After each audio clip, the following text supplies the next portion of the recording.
What's going on, FA Nation? Welcome to the Fantasy Alarm DFS NBA live stream. I'm John Pembo. With us, James Grande, as always. Steve Pimentel producing. James, you did the playbook today. You got the optimal lineups. I got the starting five video out there. All we were really waiting on was some breaking news here with De'Aaron Fox and the Kings to figure out if there's going to be some available value. We'll start right off with that injury news we're getting as we come on air. That he is available to play after going through shoot around. Doesn't say he's going to play, just that he's available. So I guess we'll still wait for that official starting lineup. But for now, kind of kills any of that Freak Mason dream that we all had, especially over on DraftKings where he was $3,200.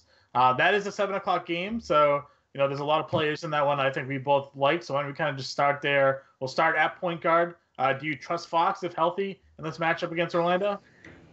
I think you can, because DJ Augustine is not great and Fox has been really steady this year. I don't think you need to. The price is rising. I think if you want to, I think tonight is a night you spend up at point guard. Like, I'm not going to tell you not to. Just look at the last three games with De'Aaron Fox, 40, 34, 45 DK points. He scored 20, 18, 21 actual, and he's being a great distributor, 6, 9, and 8 assists the last three games as well. So I think you can do it. The price tag is scaring me a little bit, and I would rather just spend up on some of the names up top. Yeah, no, I definitely agree with you. And we'll start off with the names up top. Kemba Walker, I think, is the guy that is probably going to be the chalkiest player of the slate. And for good reason. His usage rate at home over the last 2 years is through the roof. You said he leads the NBA in usage rate this season. Is that true? Mm-hmm. Yeah, I mean, so in the last game, 60 DraftKings points against Philadelphia. He took 31 shots. Second time this year he's taken 31 shots. So, I mean, this is a really good matchup here against Miami, who has already played this season and went for 58 DraftKings points, 39 real points in 40 minutes in that game. I know you can always fade guys, but I think in cash games especially, Kemba Walker's in play. At his price point, given where he is, the guys above him, I think it's almost hard to fade him in general. Yeah, I'm not fading him, period. I'm just not. He already exploded against Miami earlier in the year. He's at home. We know he loves playing at home. And if you're gonna tell me he's gonna take 29 or more shots, which he's done 3 times, I mean, the lowest amount of shots that he's taken this year is 14. So even if he took 14 shots, which I don't think is gonna be something he does, he's just shooting and shooting and shooting, then yeah, he's a lock. Cash games, tournaments, I'm not gonna fade him. Whatever you want to play him. 8.3K is too cheap for what he's producing right now. Yeah, I definitely agree with you there. If we're paying up, I think the pay up option is going to be Chris Paul tonight. Do you agree with that? I do. So that matchup against Portland, we know Dame Lillard, as good as he's been on a roll right now, scoring wise, not that good of a defender. We don't have James Harden in the lineup tonight, so we're getting all the Chris Paul last game. 33 fantasy points in 34 minutes against the Clippers. Before that, he had 55 against the Lakers. I think this is a really, really good spot. I don't think you need to pay up for Russell Westbrook on this slate, but, you don't need – we're never going to tell you not necessarily to pay for him, but, we know his upside, but I don't think you need to go for it. We haven't really seen that huge Westbrook game yet from him. So, for me, I think, in that little tier that we just mentioned with Chris Paul and Kemba Walker, Ben Simmons, John Wall, those type of guys I think are all in play at the top. I like Westbrook for tournaments, specifically on DraftKings. I'm not going to pay $12K on FanDuel, but I think 10.5K is a little too cheap for someone with the type of upside he has. And as I mentioned on the pod last night, Westbrook is a guy who takes a lot of things to heart, seemingly, and he's a guy that always plays with a chip on his shoulder. And I think seeing Pat Beverly, whether or not Beverly is a good defender or not, always motivates him because of what Beverly did to him in the postseason a few years ago that, ended up harming him, injuring him. So I think there's a chip on his shoulder here. I think this is kind of like, I'm going to get after it type of, so I'm not going to say no to Russell Westbrook at 10.5 because that's too cheap and we're not going to see him at that price tag for too much longer. Yeah, I mean, I think he's probably a GBP option just because I think ownership's going to be in the guys we've already talked about. So you'll get him probably as low owned as you might see all season as well. Going down, Mike Conley's another guy that you and I really like. John Wall's not playing any defense. Conley's 7,600. I mentioned on the podcast this morning, I feel like we might have missed the boat a little bit here on Conley if you hadn't played him yet. While he was under 7K, he put up 3 straight 40 fantasy point outings, went up to 7,600. against Phoenix in a blowout. Only put up 31 fantasy points. This game, you said, has one of the higher totals. It's a close point spread. It's a good chance for Conley to go for another 40 burger tonight. Yeah, we've seen this spread rise throughout the day from start at 217 all the way to 220 by basically game time. So, yeah, I think he's really safe. I think he's viable for all formats. And this is going to be a slate weird enough to say. It's very weird for me to say.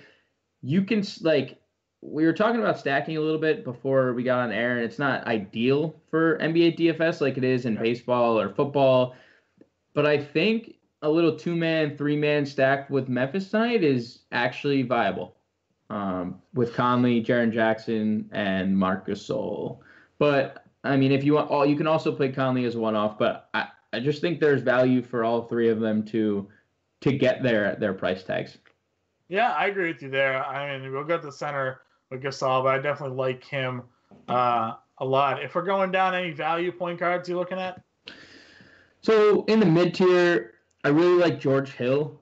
I really like his strong, but with Kevin Love off the floor, 24% usage rate, which is very, very, very respectable. He's not overpriced. We have a huge total in this game, 227, and that's actually up from where it started. Atlanta's playing at the fastest pace in the NBA this year, so we're going to maximize possessions for the Cavs.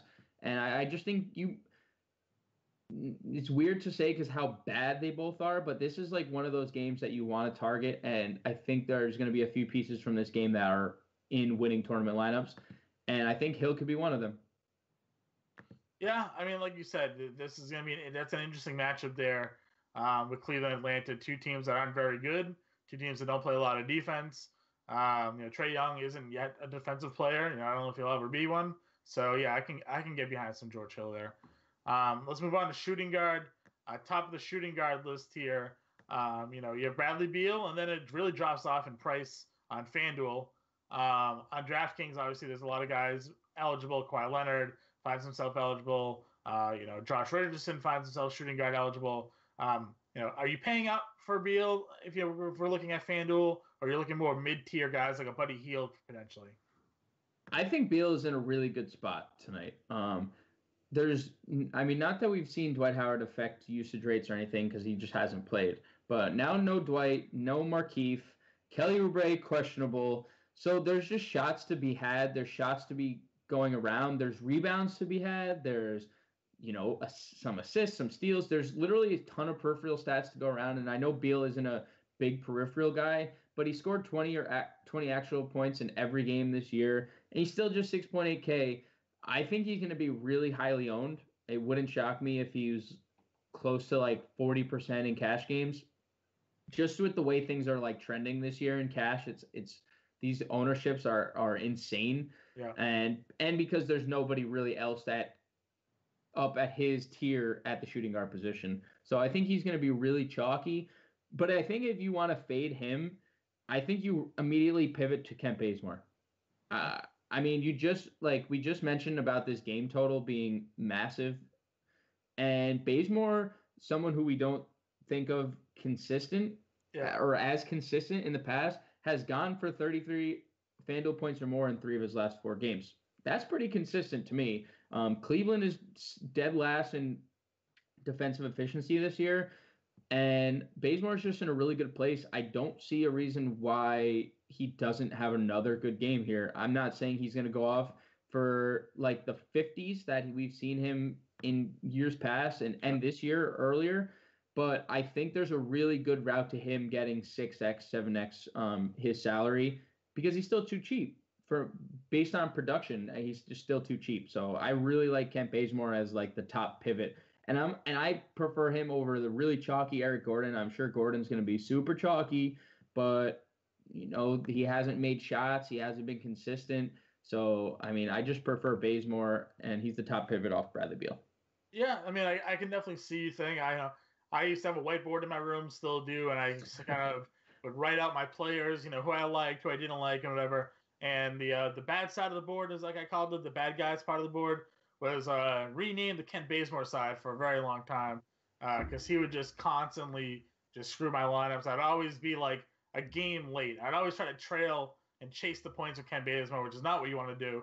But he's a player that you sort of always have to play consistently if you think you're going to end up making the value out of him. So yeah, well, he's had this hot little run right now. I feel like as soon as I stop playing him is when he's going to go back to 15 points. You'll see like Torian Prince have a huge game. You'll see, Trae Young have a big game. So, for me, I think it'll be interesting sort of to see how this that rotation plays out. But again, crush spot for him. Another guy I like here, Jordan Clarkson, same matchup, going to come off the bench, ton of usage rate. I would like to see him play more. This has always been the case with him. Would love for him to play more. Same thing with the Lakers when he was on that team. Would love for him to play more. New head coach. Yeah, hopefully with the new coach, he gets that opportunity because, again, when he gets on the floor, he's almost like a fantasy point plus per minute. And I think this is a good spot here against Atlanta for him to take advantage with his scoring ability. They don't have Kevin Love. They need to get some scoring somewhere. I think Jordan Clarkson could be that guy. Yeah, these guards tonight are going to be tricky, man. I mean, you can really play Hill, Clarkson, Rodney Hood, or Colin Sexton, and one of the four could go off. Two of the four, like there's all paths for them to excel here because of the matchup, because of the pace of the game. We just don't know what this new coach is going to do. We don't know who he's going to use in his rotation. Like, we love Larry Nance later on, but we don't know the minutes. The same thing with Clarkson. We just don't know how many minutes he's going to play. So I like him, just tournaments only. That's fair. Any other shooting guards you're looking at? Yeah, I love Evan Fournier, mid-tier. He's their playmaker. We don't need to worry about DJ Augustine taking like assists away. Buddy Hield has a career 112 defensive rating. So I think that is an exploitable matchup. And JJ Redick, who I added late, I mean, second highest usage rate on the team, which means either he's higher than Ben Simmons or Joel Embiid. If you think about that for a second, he has a higher usage than Ben Simmons, which, we're considering as one of the most elite fantasy players right now, right? I mean, Simmons is if a redraft, Simmons gets his production, his value though, not from scoring as much as it is, his other way to, assists and rebounds and things like that as well. So, I can see Redick having a higher usage rate than him because of all the shots he takes. But I get your point completely. Shots equal opportunity. If he's taking a ton of shots, we know he can get hot. We saw it earlier this year. I'm not going to hate Redick, especially in this matchup where I think the focus defensively for the Raptors should be on Simmons and Embiid, and that could open up additional shots for Redick.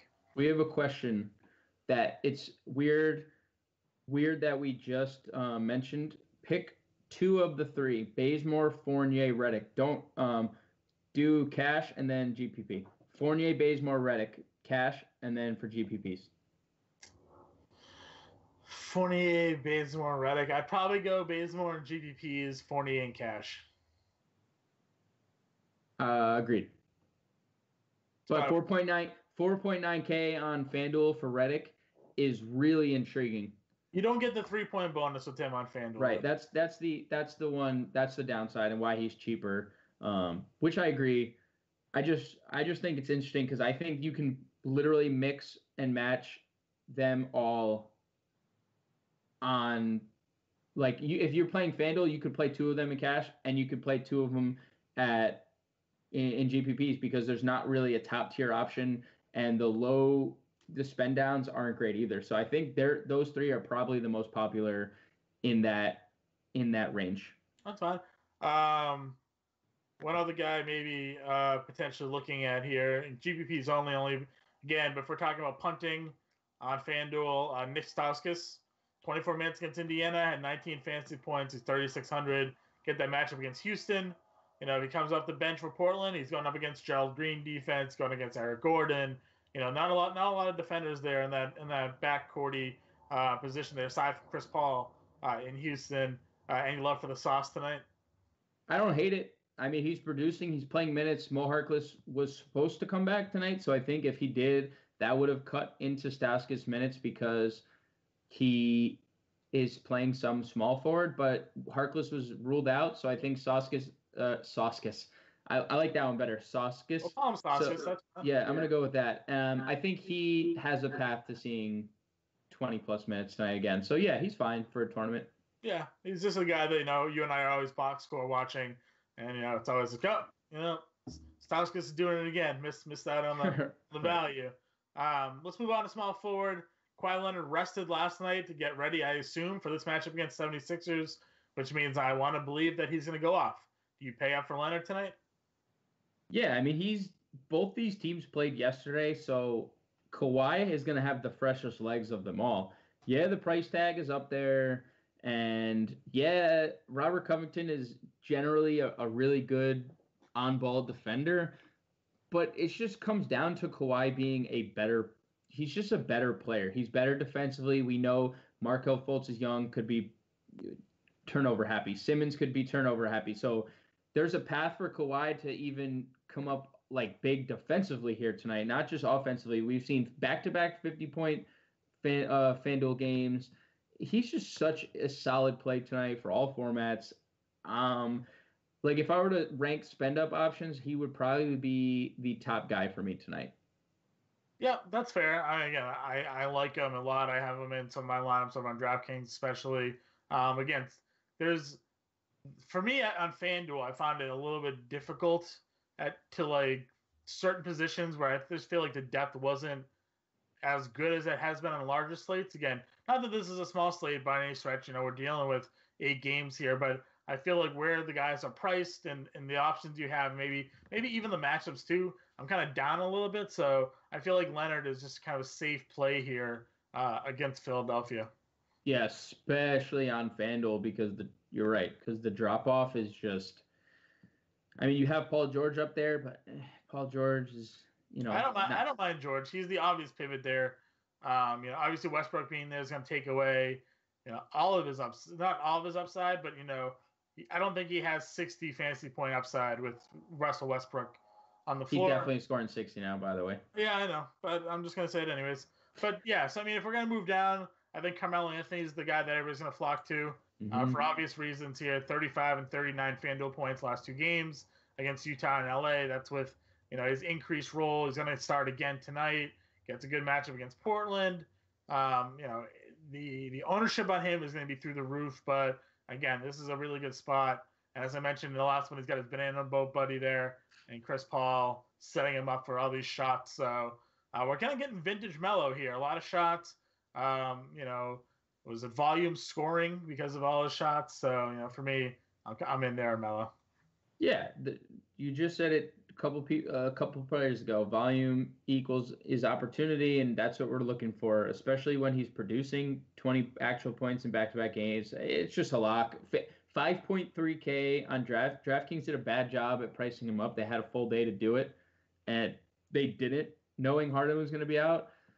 It's really hard for me to ignore. So yeah, I'm in on. You could play Melo. It's on FanDuel too. I just prefer him for $1,400 cheaper on DraftKings. Yeah, no, I agree with you there. If we're going down the list, for me, I like Bielitsa. I played him last night. Finally got on the Bielitsa train, paid off. Now he's got 3 straight FanDuel games at over 40 fantasy points. I know you have a thing against jump shooters on back-to-back nights here, but this is just a really good matchup for him against Orlando. I have no problem going back to the well.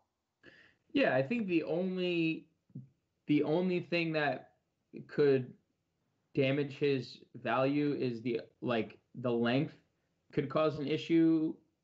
The Orlando length, I Yeah, mean, if he slides over to small forward, he's gonna get John Isaac. If he goes to power forward, which he's gonna start the game at, he's gonna see Aaron Gordon, and then post up opportunities, Vukovic, who's been an underrated defender this year. So I think the length could give him problems, but this is me just hating on him again. He's been so good lately. There's no, I can't tell you not to play him. He's been so good. 39 or plus DK points in 3 straight. I'm still holding on to the Marvin Bagley thing being yeah, more valuable than him in the long run. But for right now, Bielitsa's he's good. He's that's really fine. good. You got a handful of value guys at small forward, especially over on FanDuel and DraftKings even as well. We have Gerald Green, 4,500, Jeff Green at 4,000, Justin Jackson at 4,000. Kind of those guys all been producing lately. Justin Jackson had a little bit of a down game last game. More riskier probably than Gerald and Jeff, given the injury situations on those two teams right now. Green, playing off the bench, a ton of usage rate, a lot of scoring upside with him. And then Jeff Green, we have Kelly Oubre, questionable to play. We have Markieff Morris already ruled out. Dwight Howard's already ruled out. So it's really just Jeff Green is the only power forward healthy on that roster aside from Jason Smith, I guess, who is technically the backup center. So how do you rank them? Who would you prefer playing of the three? So I think Green is 3.9K on DraftKings. I think he's the obvious cash game play. And you got to remember, he only played 22 minutes last game, but it wasn't because they took him out. He was just in foul trouble all night. He had 5 fouls. He had 2 fouls in the first couple minutes on the floor. He got taken out. So I think Green is the cash game. Gerald is the cash game. I think Jeff is also a really solid cash game play if Oubre is ruled out, and even without Oubre. But I think if Oubre does play, it could take some minutes away from Jeff Green because they could just slide Otto Porter down to the 4. They can run really small and run Kelly Oubre at the 4. So I really want Oubre to be ruled out before I jump on the Jeff Green and cash train. But I do like him in tournaments, and I think Justin Jackson is really solid in tournaments too. I'm looking at the ownership projections. Jeff Green is projected to be the highest owned of the 3, okay, which I can buy, but I don't think Justin Jackson is 16% owned, especially if we get Kelly Oubre ruled out. So I think that's a nice way to go. If Oubre is ruled out and you're like, Jeff Green's going to be too chalky, I think Justin Jackson's a really nice pivot in tournaments. Where does your boy Sam Decker slide into that? Because he's $3,700 on FanDuel. Could also be considered sort of with that group. He's the 4th option, but 3,700 is the best price tag of them all. So I think if you're punting in a tournament, I think Decker's fine. But other than that, I'm not going to play him in cash after one 24-minute game. I'd rather just get $300 more in a cash game and spend on Green or find the $800 to get to Gerald. Yep. So I like him. So Steven Adams is going to start, by the way. Yeah, I saw that. That was news that we were awaiting. I just want to get that out there now. Yeah. Yeah. So I think if I'm ranking them cash, Gerald, Jeff, Decker, Justin, Jackson. Yeah, Decker in cash. Yes, Decker, Jackson, and then tournaments, probably still Gerald, even though the ownership should be really high. Jeff, Jackson, Decker. That's fine. Moving on to power forward, the Pistons got lit up against the Celtics the other day in Detroit. Now they're in Boston tonight. Blake Griffin only had 15 fantasy points in that game. Probably a letdown big time. Aaron Baines is going to be back tonight, so that means that Al Horford's going to get a longer run at power forward, which, he's a really good defender. I don't love these bigs in Detroit tonight. In the past, those guys have given the Celtics a lot of trouble, but I feel like that defense is tightening up, and the fact that, that Baines is back, I think that downgrades, Griffin and Drummond even more tonight. So I don't disagree. And obviously, being number 1 defensive efficiency means something in the NBA and all sports.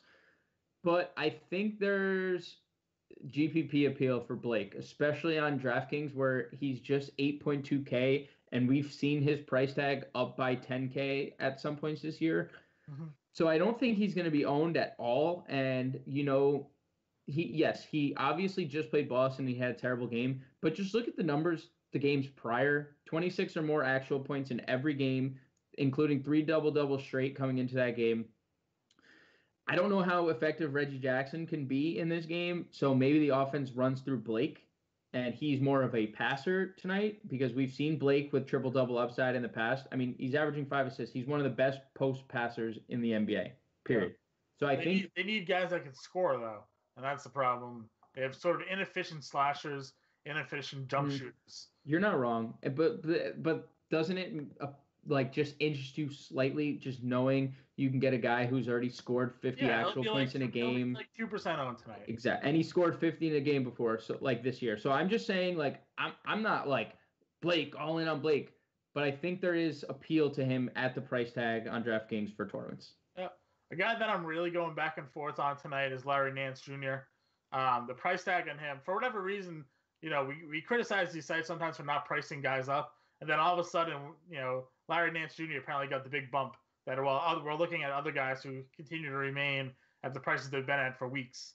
Nance Jr. now 38 draft FanDuel points last game in 22 minutes against Indiana, 34 against Detroit in 27 minutes. He's a double threat on the floor. He can, dish as well. He's got, 4, 4, 5, and 4 assists the last 4 games. So some peripheral numbers going you that way. I think I saw he was averaging, was it like 1.6 like fantasy points per minute or something insane like that? 1.4 maybe. It was in that range. So the thing is, he's $6,600 on FanDuel and like 62 on DraftKings. Can you pay that for a guy that may only play 25 minutes? If he continues to put up the production he has been, yes. Which is, again, we don't know what the new coach is going to do. We don't know if he's going to just let Nance go and just, say, screw it. He's our best option to win games, or he's our best option to produce. So hopefully we get that. I think you can do it. And I think a lot of people are going to worry about the price. And in the tournament, I think it's a pretty cool route to go, because nobody's going to play him at 6,600 or 6,200. And he has 40-point upside. And if he plays 30 minutes, he's 50? If he plays, yeah. And I mean, I think that's what makes him, a really good GPP option, for sure. Going down further on the power forward spot, Jaren Jackson Jr. Are you on him tonight? Yeah, for tournaments. Foul trouble's kept his minutes down, but again, Washington has no power forward. So, yeah, I like Jackson. Yep, I'm not going to argue with you then. There. We just got news that Jeremy Grant's going to remain in the starting lineup tonight. He and Marcus Morris on FanDuel are similarly priced. Who would you prefer over the other? I prefer Grant in cash and Morris in tournament. Okay, that's fine. And we'll talk about 2 other guys. One I like, one you typically like. Pascal Siakam, humongous game last night. Going to start again tonight, but obviously Kawhi Leonard's back. What is his ceiling for you in this matchup? So obviously it's not what it was yesterday, but I think there's still a path. He didn't get a price bump. Obviously they didn't get an option, like a chance to, because he played the next day. But he's starting. There's no OG Anunoby, so he's going to see the backup 3 minutes as well as starting at power forward. So, I mean, I don't see a reason why he doesn't get 5x, 6x. We're only looking for 19 points out of him on DraftKings. So I think there's a clear path to that. He's done that with Leonard in the lineup multiple times this year. So I think Siakam's fine for all formats. And then the guy I usually like, have tied it a handful of times. I've only played him a couple times, though, is Zach Collins. Last night, 27 fantasy points against the Pacers. I said it on the live stream. I thought this was a good spot for him against, Miles Turner and Sabonis. I thought his athleticism would play up against those type of guys. Played 26 minutes, played 23 minutes against Miami and had 23 fantasy points. Against Orlando, he played 17 but had 35. He had a 33-point game against the Lakers earlier this season. So $4,400 for Zach Collins here and a matchup, against Houston, who, again, they use sort of the athletic type bigs, which I think could give Nurkic some problems. I kind of think Collins is another guy we can look at. Yeah, did you know he's the most efficient shooter in the NBA right now? I believe it. If you look at those box scores, and we talked about it last night, he was like 7 for 10 from the field at one point. I don't know if that's how he finished up or not, but he was definitely there. So, again, I've been a big Collins guy. Maybe a punt play. Caleb Swanigan played the most minutes he's played all year. Played 3 minutes total prior to last night's game. He had a double-double. It's $3,500. I don't know. You talked about Mo Harkless being ruled out. Maybe that depth in the in their front court rather is limited. We'll throw him out there. Yeah, he's fine for tournaments, but let's move on to center. Yep, lead it off. Who are you looking at? So I think Vukovic up top. I prefer him over Embiid. I love Gasol for cash games. Hassan Whiteside, we saw, has been an absolute beast on the glass. I think he's someone you can go. I absolutely love Steven Adams tonight. He crushes the Clippers. We saw it already this year, 17 and 18. He's going to either play against Gortat, too slow, Harrell, too small, Boban, literally can't move. So I think Steven Adams, really low-owned crush spot. And Jan Mahimi, we were talking about it. I don't see a path to not playing 30 minutes unless Jason Smith is the guy. But we just saw Mahimi play 29 minutes last game. So I think those are my favorite centers on the slate. But John, did you know that people can get the NBA Playbook Pro for free on Fantasy Alarm right now? Wow, how do we do that, James? Fantasy Factor has you covered. You guys, you could just sign up for a new account, make your first deposit, and Fantasy Factor will give you the NBA season free. Yes, free. Plus, for a limited time only, Fantasy Factor will throw in an NFL Playbook Pro for the rest of the season too, and that's a $400 value. Go to fantasyalarm.com/factor NFL. That is fantasyalarm.com/factor NFL. That's a great deal. Time's up here for the live stream, though. James and I will be in the subscriber chat, leading you up to roster lock, any late breaking injury news, lineup questions. We'll have it for you guys there. Check out the example lineups. James got them released on site. Playbook, starting five video. It's all out there. Good luck tonight, and we'll see you in the subscriber chat. Later, guys.